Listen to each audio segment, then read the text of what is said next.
Beautiful Mess, the book. Yeah, this is interesting for us, you know. We've got the book coming out. It's coinciding because it's themed along with the theme of the record, The Reason. And it was an interesting process sitting down with a guy that we've known for a long time, Tom Rowland, who wrote the book. A lot of good, fun stories and things that I didn't even know about each guy in the band. We've got a chapter for each guy in the band, and I learned stuff I never knew. I've been working with him for 25 years, you know.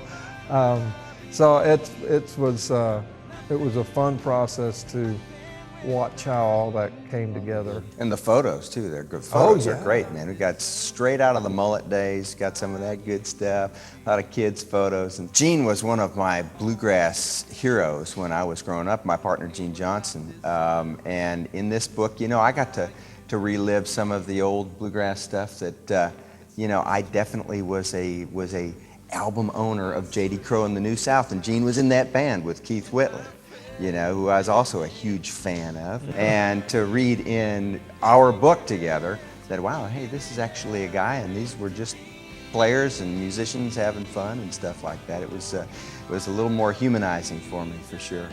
Yep, yeah, the stories about Jimmy, I knew some of them about, you know, his dad soaking him down with about 15 sweatshirts on the sailboat race. Dana's stories about some of his early bands and things that he did out on the road, you know, clubs that he played when he left home at 18 or whatever, and how scared he was. And I don't know, just Dan Truman going to Vegas and taking piano lessons from a German refugee in Las Vegas on the Strip. He's 16 years old, and his parents are letting me hit. His parents are, man, they're great folks, and I just can't picture them. They let him go down there, spend the night in Las Vegas of all places, you know, in the 70s, and just the stories that I'd never really heard about all these guys and their story about their road and path of how they all came to Nashville before we ever got together.